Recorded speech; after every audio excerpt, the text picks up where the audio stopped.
इस पॉइंट गुरुकुल में आप लोगों का स्वागत है। आप लोग कैसे हैं? उम्मीद करते हैं आप लोग अच्छे ही होंगे। गुड आफ्टरनून के साथ शुरू करते हैं। तो अब देखते हैं कि आपके सामने हम जीएस की एक क्लास के रूप में ज्योग्राफी को शुरू करने जा रहे हैं। तो ज्योग्राफी जो है दो पार्टों में विभाजित होती है, एक वर्ल्ड ज्योग्राफी और एक इंडियन ज्योग्राफी। सबसे पहले वर्ल्ड में हम लोग जान लें कि वर्ल्ड में हम लोग भारत में रहते हैं, लेकिन साथ में ये भी तो जान लें कि कौन सा देश कहाँ पर है, उसकी राजधानी क्या है और उसकी मुद्राएं क्या है। ये अक्सर क्वेश्चन पूछा जाता है।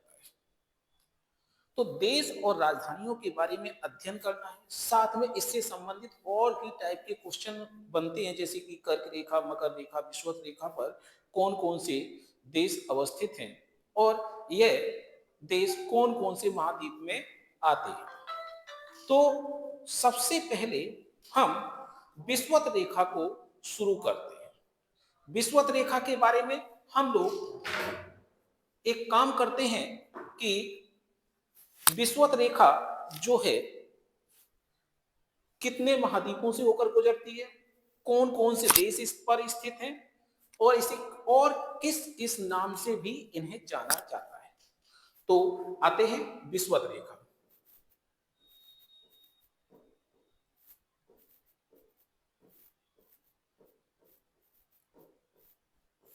सबसे पहला बात है कि विषुवत रेखा के लिए विषुवत रेखा शब्द ज्यादा उचित है या विषुवत व्रत ज्यादा उचित है? तो इसके लिए शुद्ध शब्द है विषुवत व्रत। हालांकि हम लोग विषुवत रेखा यूज करने लगते हैं, ये रेखा नहीं है बल्कि एक गोलाकार है, इसलिए इसे व्रत शब्द इसके लिए ज्यादा उपयुक्त है। तो इसे एक तो नाम होता है इक्वेटोरियल सर्किल।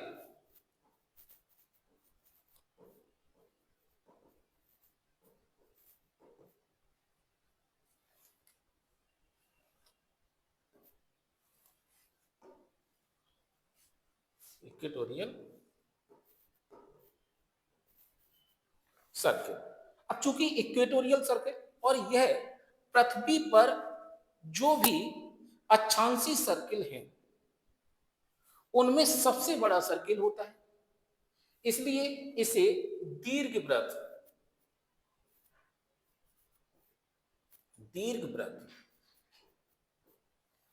भी कहते हैं, यानी कि ग्रेट सर्किल। Great circle. अब इसके लिए एक और नाम आता है जिसे हम लोग 0 डिग्री अक्षांश के नाम से भी जाते हैं। तो 0 डिग्री अक्षांश हो गया, इक्वेटोरियल सर्किल हो गया और दीर्घवृत्त हो गया, ग्रेट सर्किल हो गया। इसी को विषुवत रेखा भी कहते हैं, विषुवत व्रत भी कहते हैं। तो अब इसके बारे में ये जान लें कि ये 3 महादेशों से होकर गुजरता है।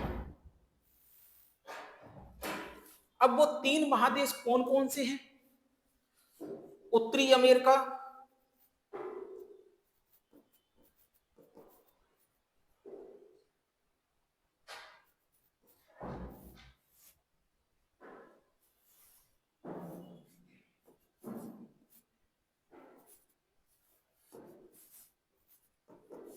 दक्षिणी अमेरिका और अफ्रीका और एशिया।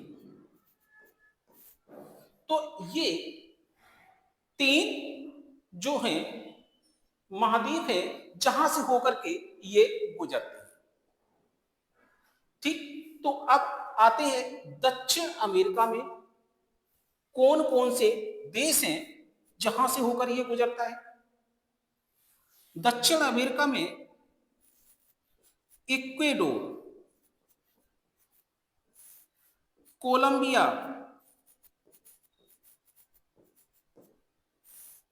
और ब्राजील, ये 3 देश हैं जहां से होकर के यह रेखा गुजरती है। इक्वाडोर की राजधानी क्वेटो, कोलंबिया की राजधानी बोगोटा और ब्राजील की राजधानी ब्राजीलिया है। तो इस तरह से इनके बारे में जान लें।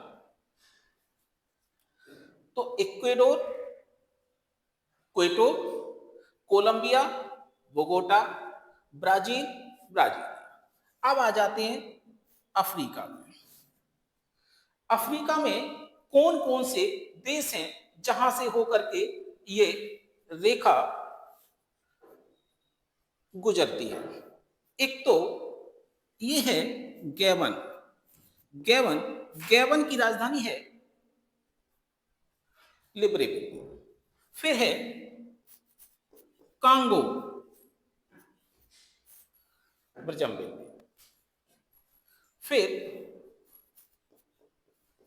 कांगो गणराज्य, इसकी राजधानी है किंशासा। फिर युगांडा, युगांडा की राजधानी कंपाला। केन्या, केन्या की राजधानी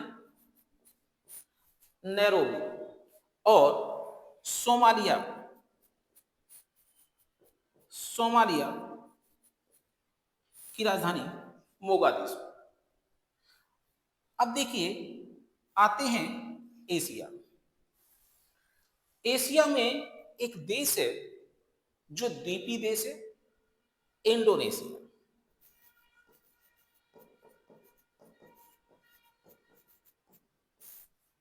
इंडोनेशिया से होकर के यह रेखा गुजरती है।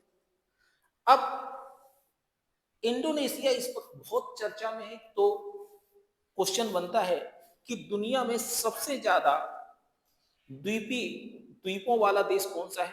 तो इंडोनेशिया लगभग 13,000 द्वीपों का समूह है। तो सबसे बड़ा द्वीपी देश है। दूसरी बात यह है, इसने अपनी राजधानी परिवर्तित करने का प्रयास मतलब प्रारंभ कर दिया है। अब ये अपनी राजधानी बदल रहा है, क्योंकि जो इसकी अभी राजधानी है उसकी उम्मीद की जा रही है, जिस तरह से ग्लोबल वार्मिंग की वजह से बर्फ पिघलती जा रही है, बर्फ पिघलने की वजह से समुद्र का जलस्तर बढ़ता जा रहा है, और समुद्र का जलस्तर बढ़ रहा है तो उसकी वजह से कुछ शहर और द्वीप डूब जाएंगे।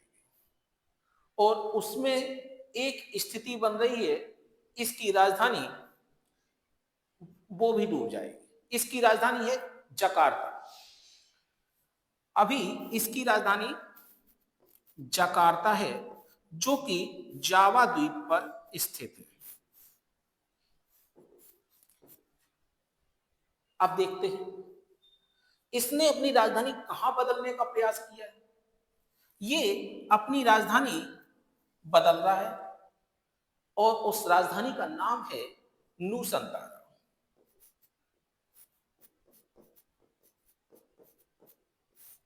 अब ये नूसंतारा है कहां पर? ये तो जावा द्वीप पर था, तो अब ये है बोर्नियो द्वीप पर।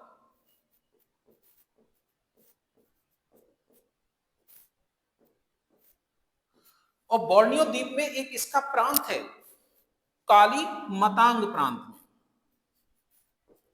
काली मतांग प्रांत, बोर्नियो द्वीप पर काली मतांग प्रांत में यह स्थित है नूसंतारा।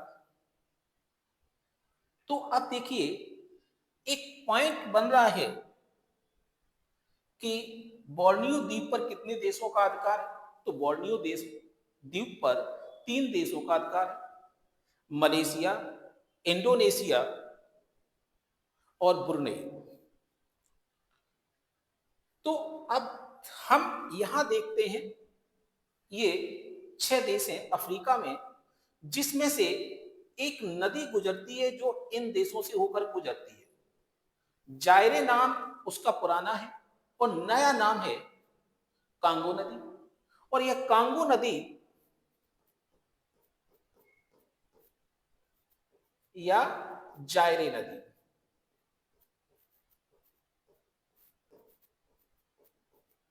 यह इस रेखा से होकर 2 बार गुजरती है।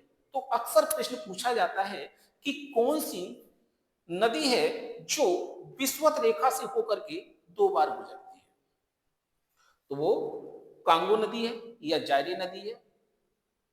ये वही नदी है जहां से आपकी साइंस में पीएच फैक्टर जो पूछा जाता है, रीसस बंदर से जो खोजा गया था, वो यहीं से आता है। अब देखते हैं कांगो, कांगो गणराज्य और युगांडा, इनमें से एक ये देश है जो लैंड लॉक कंट्री भी है। अब लैंड लॉक कंट्री कौन सा है, किसे कहते हैं? लैंड लॉक कंट्री उसे कहते हैं जो चारों ओर से भूमि से घिरा हो, अर्थात ऐसा देश जो समुद्र या महासागर से ना छूता हो। तो ऐसे देश में ये युगांडा है, और युगांडा ही एकमात्र ऐसा लैंडलॉक कंट्री है जो विषुवत रेखा से होकर के जाता है या जो विषुवत रेखा पर अवस्थित है। तो आज आपकी विषुवत रेखा से संबंधित जो भी समस्याएं हैं हमने यहां निराकरण करने का प्रयास किया है। सभी 10 जो देश हैं, 10 देशों के नाम बता दिए। अब इसको मैप पर भी अध्ययन करते हैं। तो मैप पर अध्ययन करने के लिए अब देखते हैं